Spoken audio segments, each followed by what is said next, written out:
नमस्ते investors, simply stocks में आपका स्वागत है। निफ्टी आईटी इंडेक्स अपने पीक से 35% से ज़्यादा करेक्ट हो चुका है और अगर हम इंडिविजुअल आईटी बिजनेसेस को देखें तो उनमें तो और ज़्यादा करेक्शन है। और ये जो आईटी सेक्टर में ड्रॉडाउन है ये एक वजह से और ज़्यादा प्रॉब्लमेटिक है, क्योंकि प्राइस करेक्शन तो पिछले 1 डेढ़ साल से हुआ है। उससे पहले हमें एक लंबा टाइम करेक्शन भी देखने को मिला था मिड 2021 के बाद से। जैसे आप देखोगे यहाँ पर कि इंडेक्स पिछले 2-3 सालों से साइडवेज ही रहा है। आईटी कंपनियां एआई से लेकर डिमांड स्लोडाउन कई प्रॉब्लम्स एक साथ फेस कर रही हैं। तो आज के वीडियो में हम आईटी बिजनेसेस पर चर्चा करेंगे। वीडियो हमने छोटा ही रखा है क्योंकि बहुत ज़्यादा कुछ बोलने को है नहीं। कई सारे इन्वेस्टर्स लेकिन आईटी बिजनेसेस में इन्वेस्टेड हैं, फंसे हुए हैं, तो हमने ये वीडियो बनाने का सोचा। सभी आईटी मेजर्स के रिजल्ट्स आ चुके हैं, आपके सामने सब डाटा है, शायद आपको हेल्प मिले और आप इन बिजनेसेस पर कॉल ले पाओ। इस वीडियो में हम देखेंगे कि ओवरऑल मैनेजमेंट कमेंट्री क्या है और इस सेक्टर का फ्यूचर आउटलुक कैसा है। और कमेंट्रीज जानना काफ़ी ज़रूरी है, बिकॉज आप ऐसे समझो कि ये वो लोग हैं जो खुद बिजनेस चला रहे हैं, जो सेक्टर में काम कर रहे हैं, वो भी टॉप लेवल के मैनेजमेंट, ना कि कोई न्यूज़ चैनल या मार्केट एक्सपर्ट जो आपको डिप बाय करने का बोल रहा है। इनके पास तो सबसे ज़्यादा जानकारी है कि पूरे सेक्टर में चल क्या रहा है। तो चलिए इसके साथ ही फटाफट से शुरू करते हैं। आप इस टेबल में देखोगे कि सभी आईटी कंपनियों के रिजल्ट्स काफ़ी ख़राब आए हैं। आईटी स्पेस में रिजल्ट्स कांस्टेंट करेंसी में जज करते हैं। कांस्टेंट करेंसी को आप यूँ समझो कि हम सुनते हैं कि डॉलर या यूरो ऊपर चला गया है ना अगेंस्ट रुपी, तो वैसे तो आईटी कंपनियों का फ़ायदा हो गया टेम्परली इस वजह से। पर जब रिजल्ट्स इवैल्यूएट किए जाते हैं तो ये एजम्पशन लिया जाता है कि अगर करेंसी नहीं मूव होती तो कंपनी की कैसी सेल्स ग्रोथ आती, क्योंकि वही रियल पिक्चर देगा कि एक्चुअल में कंपनी के सेल्स और प्रॉफिट्स कितना ग्रो कर रहे हैं। तो क्वार्टर ऑन क्वार्टर जनवरी से मार्च के 3 महीनों में इन कंपनियों में -3.5 से 1.5% की डी ग्रोथ या ग्रोथ रही है। फुल ईयर की परफॉर्मेंस देखें तो टॉप लाइन -2.5 से 3% ईयर ऑन ईयर ग्रो या डी ग्रो करी है। आप देख रहे हो ना कि सेक्टर में ग्रोथ ही नहीं है बिल्कुल। इसलिए ये जो स्टॉक्स 10-15 के पी पर आ गए हैं ये अंडर वैल्यूड नहीं है, ग्रोथ चली गई है तो मार्केट इन्हें इतना डीरेट कर रहा है। पता नहीं कितने सारे लोग अभी इनमें लो पी देखकर इन्हें बाय किए जा रहे हैं, समझ नहीं रहे हैं कि सेक्टर में फाउंडेशनल शिफ्ट आया है और यहाँ से प्रॉब्लम्स सिर्फ और सिर्फ बढ़ने वाली हैं। आईटी मेजर्स को लेकर हम अपनी सिंपली स्टॉक्स कम्युनिटी में काफ़ी समय से सबको वार्न ही करते आए हैं एंड इवन चैनल पर भी हमने अपडेट्स डिस्कस किए थे। ये जो इतना हैवी करेक्शन हुआ है इसके सीड्स या बीज बहुत पहले ही सो कर दिए गए थे। इतना हैवी ड्रॉडाउन रिटेल इन्वेस्टर्स बहुत इजीली अवॉइड कर सकते थे अगर उन्होंने डेटा और रिजल्ट्स के बेसिस पर डिसीजंस लिए होते। पर रिटेल इन्वेस्टर्स तो सिर्फ कहानियों के बेसिस पर लॉन्ग टर्म के गाने गाकर पैसा लगाते रहते हैं। किसी इंडेक्स में 35-40% का करेक्शन हो जाना बहुत बड़ी बात होती है। सेक्टर्स बहुत लंबे समय के कंसोलिडेशन से जा सकते हैं और इसका सबसे अच्छा एग्जाम्पल रियल एस्टेट सेक्टर है। आप देखोगे कि 2007-2008 के करेक्शन के बाद ये सेक्टर वहीं का वहीं पड़ा रहा, मूव ही नहीं किया है 10-15 साल। और आज भी आप देखोगे निफ्टी रियलिटी अपने पीक से जो उसने 2008-2009 में या जब भी टच किया था इतने सालों पहले, उस पीक से आज भी नीचे ही ट्रेड करता है। माने कि मल्टी डेकेडल लोज बनते हैं। आप समझो कि सिर्फ आप पी या बॉटम देखकर पैसा नहीं लगा सकते हो, बिकॉज आपको नहीं पता कि वो प्रॉब्लम कितनी लंबी खिंचेगी। पर वही है, रिटेल इन्वेस्टर्स बिजनेसेस को ट्रैक नहीं करते हैं, या तो उनमें बैठे रहते हैं, ना उन्होंने अपनी एग्जिट स्ट्रैटेजी प्लान की होती है, और ना जब दिक्कतें सामने आती हैं ना उन पे कॉल लेते हैं। कुछ लोगों ने तो यहाँ कंसिस्टेंट कंपाउंडर्स और लॉन्ग टर्म की कहानियां सुन के उल्टा डिब्बी बाय करी है और लॉस खाया। आप ऐसी गलतियां ना करें तो हमने आप जैसे सीरियस इन्वेस्टर्स के लिए एक पर्सनल व्हाट्सएप कम्युनिटी बनाई है, जहां हम 75 से ज़्यादा अच्छे अच्छे बिजनेसेस को आपके लिए क्लोजली ट्रैक करते हैं। उनके business model, valuation, risk factors, कैसे रिजल्ट्स आए हैं, सब पर डिटेल में डिस्कशन होता है। इसके अलावा हम समय समय पर अलग अलग सेक्टर्स पर वेबिनार्स और वर्कशॉप्स भी करते हैं जो कम्युनिटी मेंबर्स के लिए एकदम फ्री होती हैं। यहाँ हम अपना पोर्टफोलियो भी शेयर करते हैं और वन ऑन वन आपके सारे डाउट्स भी क्लियर करते हैं। ये एक पेड कम्युनिटी है और इसमें 2 प्लान्स हैं, 6,000 रुपये का 6 महीने के लिए और 10,000 रुपये का साल भर के लिए।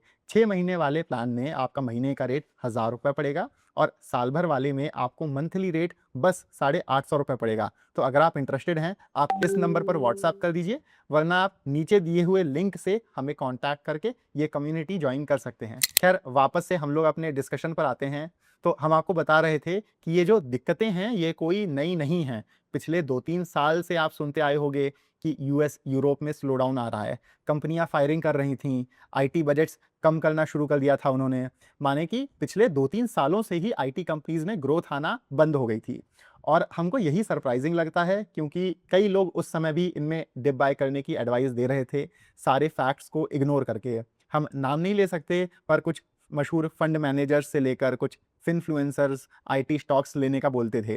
कंसिस्टेंट कंपाउंडर से लेकर लॉन्ग टर्म एआई स्टॉक्स, ना जाने क्या क्या कहानियां बनाई जा रही थी इनको लेकर। पर तब से आईटी स्टॉक्स सिर्फ करेक्ट ही होते आए हैं। तभी हम बार बार सबको समझाते हैं अपने आसपास कि किसी भी रैंडम बिजनेस में बॉटम फिशिंग करने मत दौड़ो प्लीज। बॉटम फिशिंग मतलब कि किसी प्रॉब्लम के चलते वो बिजनेस करेक्ट हुआ और आपको समझ भी नहीं आ रहा है कि प्रॉब्लम का नेचर क्या है या कितनी सीरियस है, तो आप प्लीज उसे मत बाय करो।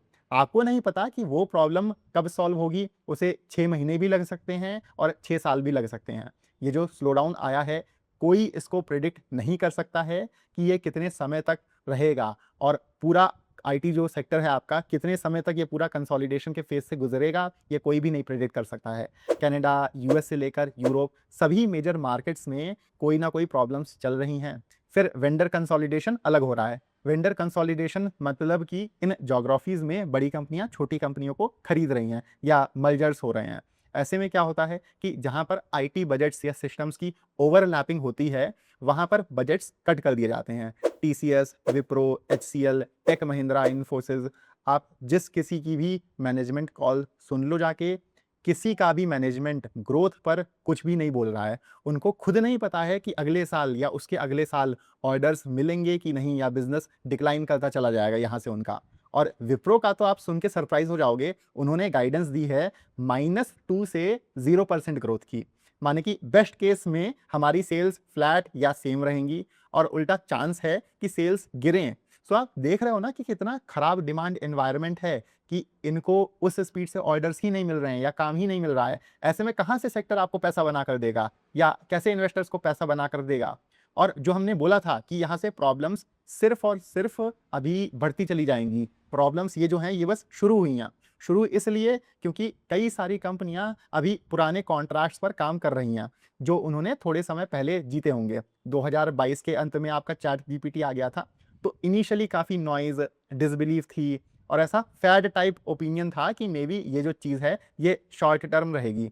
तब से एआई बहुत ज़्यादा मेन स्ट्रीम हो गया है और अब ये तो बहुत ही ज़्यादा क्लियर है कि एआई रहने वाला है। तो अब क्या हो रहा है, अब कंपनियां जितनी भी आपकी बड़ी कंपनियां हैं वो सारी की सारी एआई लेड इनिशिएटिव्स बहुत सीरियसली ले रही हैं। तो बहुत हाई चांस है कि यहाँ से ये जो कॉन्ट्रैक्ट्स नए मिलना स्टार्ट होंगे या जो पुराने कॉन्ट्रैक्ट्स हैं, काम खत्म हो गया, वो रिन्यू होंगे, उनकी जो कॉन्ट्रैक्ट साइज है वो डाउनवर्ड रिवाइज होने लगेगी। आईटी कंपनीज को जो नए कॉन्ट्रैक्ट्स मिलेंगे उनमें एआई की वजह से डिफ्लेशन देखने को मिल रहा होगा। मतलब ये है आपका, उनके जो कॉन्ट्रैक्ट साइजेस हैं वो छोटे होते चले जाएंगे। अभी जो ट्रेंड है सेक्टर में वो ये है कि कंपनियां एआई को एफिशिएंसी बढ़ाने, प्रोजेक्ट लॉन्च फास्ट ट्रैक करने और अपना पुराना जो उनका टेक डेट है उसे फिक्स करने के लिए इस्तेमाल कर रही हैं। पर एक बारी जब उनका इंफ्रास्ट्रक्चर अच्छे से ऑप्टिमाइज हो जाएगा तब डिफ्लेशन होना तय है।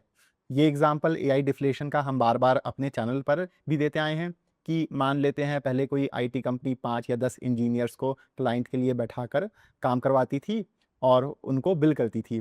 पर एआई के आने से जो काम आप 5 इंजीनियर से करवाते थे वो आप बस 2 इंजीनियर्स से करवा दोगे अब आप। तो जो आपका क्लाइंट है उधर, वो भी तो आपको पुश करेगा कि आपकी कॉस्ट बच रही है, तो आपको भी अपना कॉन्ट्रैक्ट रिवाइज करना पड़ेगा या उसकी वैल्यू वो गिरवाएगा, सेव करवाएगा ताकि उसका भी खर्चा बचे, बिकॉज़ आपकी कॉस्ट बच रही है। और मान लेते हैं कि आपने नहीं किया, तो दूसरी चीज़ क्या है कि आप नहीं करोगे तो आपका कॉम्पिटिटर जाकर आपसे कम बिड दे देगा उस ऑर्डर के लिए, तो वहां पर कॉम्पिटिटिव इंटेंसिटी बढ़ जाएगी और ये हो भी रहा है।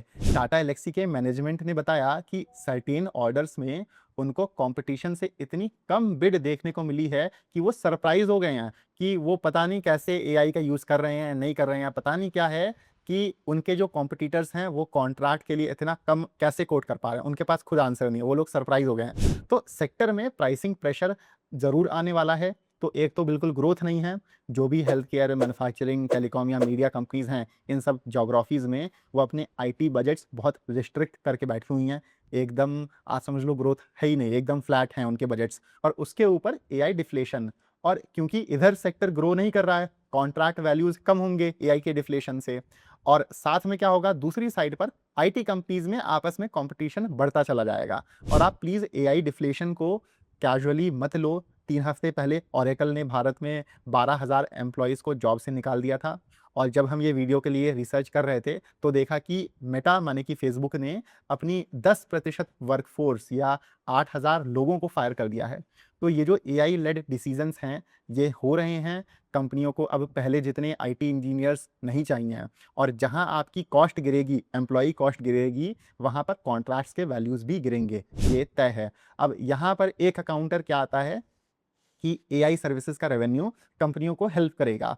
और ये एआई डिफ्लेशन जो हो रहा है, माने कि एआई के आने से जो सेल्स गिरेंगी, उन्हें काउंटर करने में हेल्प करेगा। बिकॉज टीसीएस या विप्रो को अब एआई इम्प्लीमेंटेशन के लिए भी प्रोजेक्ट्स मिलने लगेंगे, फलाना फलाना। पर आप ये समझो ना कि वो सेक्टर का पार्ट हो गया है, वो कुछ स्पेशल नहीं है, वो उनके बिजनेस या उनके वर्क का नेचर हो जाएगा। ऐसा नहीं है कि एआई सॉल्यूशंस प्रोवाइड करके उन्होंने कुछ अलग कर दिया, ये तो सेक्टर की रिक्वायरमेंट हो गई है ना। जैसे अगर आप किसी कंपनी के लिए डिजिटल ट्रांसफॉर्मेशन कर रहे हो, तो आपको एआई का यूज़ करना ही पड़ेगा। फिर चाहे आप उनके लिए डेटा प्रोसेसेस क्रिएट कर रहे हो या उनके लिए प्लेटफॉर्म्स डेवलप कर रहे हो, जो काम आप पहले 24 महीनों में करते, वो आपको 12 से 14 महीनों में करके देना पड़ेगा, और उल्टा कम कॉस्ट में। और एक सबसे फ़नी चीज़ क्या है कि आईटी कंपनियाँ एजेंटिक एआई का मेंशन काफ़ी कर रही हैं। कई लोग इम्प्रेस हो जाते हैं, पर वहाँ पर पैराडॉक्स ये है कि जो एआई एजेंट्स बनेंगे, वो भी तो आपके स्टाफ की ही रिप्लेसमेंट होंगे। इन द एंड आपने अपने इंजीनियर्स का ही तो वर्क एजेंटिक एआई पर ला दिया। तो सेक्टर एक बहुत ज़्यादा अनसर्टेन फेज़ में एंटर कर रहा है। असलियत में कंपनियों के मैनेजमेंट को खुद ही नहीं अंदाज़ा है कि यहाँ से चीज़ें और ज़्यादा कितनी ख़राब हो सकती हैं, और हर कोई बहुत ज़्यादा कॉशियस है। ये बिल्कुल भी टाइम नहीं है इस स्पेस में बॉटम फिश करने का। मार्केट में आपको कई बेहतर अपॉर्चुनिटीज़ मिल जाएँगी, आप प्लीज़ उनको स्टडी करो जाके। और अगर आप यहाँ इन्वेस्टेड हो इस सेक्टर में, या आपने डिप बाय करी थी और तब से बिज़नेसेस और ज़्यादा करेक्ट हो चुके हैं, तो आप प्लीज़ समझो कि आपने गलती कर दी है और उसे आप एडमिट करो। बाकी अगर आपको ये वीडियो पसंद आया है, तो इसे लाइक करके हमारे चैनल को सब्सक्राइब ज़रूर करिएगा। इससे हमको भी एक आइडिया लगेगा कि आपको ऐसे वीडियोज़ पसंद आ रहे हैं कि नहीं।